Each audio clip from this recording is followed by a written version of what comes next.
আজকে যে জিনিসগুলো মোর সামনে দেখতে পারতে আছেন আপনারা, এইগুলো হচ্ছে আমাদের বরিশাল থেকে হারাইয়ে যাওয়া বিলীন হওয়ার পথে।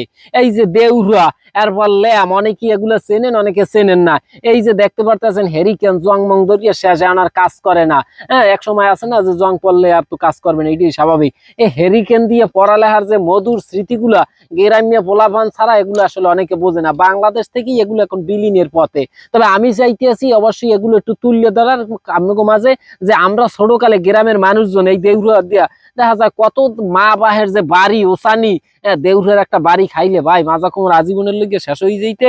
এই পড়ালেখা না করলে, জারুমি করলে, দেউরে পাক্কা মারতে, দেউরি দিয়ে লড়াইতে, দেউরি দিয়ে বাড়ি মারতে, এটা কোনো বিষয় না। আমাদের বরিশাল থেকে এই জিনিসগুলো আস্তে আস্তে বিলীন হয়ে যাইতেছে, হ্যাঁ, উদয় হয়ে যাইতেছে। তবে আমি একটু ভিডিও আকারে দেখা যায় রাখতে চাইতেছি, অবশ্যই আপনারা একটু শেয়ার দিয়ে রাখবেন। বরিশালবাসী এই মালগুলোর অনেকে চেনে, আবার অনেকে চেনে না। গ্রাম্য পোলাপানে ভালো চেনে, শহরীয় পোলাপানে অনেকেই চেনেন না। এই লিগটা আপনাকে দেখাইতে চাইতেছি। দুই পেশে দুহান হয়েছে যাইয়া এই যে দেউরা, আবার এক গইছে যাইয়া ল্যাম। এই ল্যামের মধ্যে কেরাসিন ভরি সুন্দরভাবে জ্বলতে, আগুনের দাব দেখা যায় এর পাশে বই আমরা পড়ালেখা করতাম। এই যে হেরিকুনকে দেখতে পারতে আছেন, এগুলো অনেকে হয়তো চেনে, কিন্তু এই দুই পেশে ল্যাম দেউরা এগুলো অনেকেই চেনেন না। তবে হেরিকেনও কিন্তু এখন আর পাওয়া যায় না, নূতন পুরান কোনোটাই পাওয়া যায় না।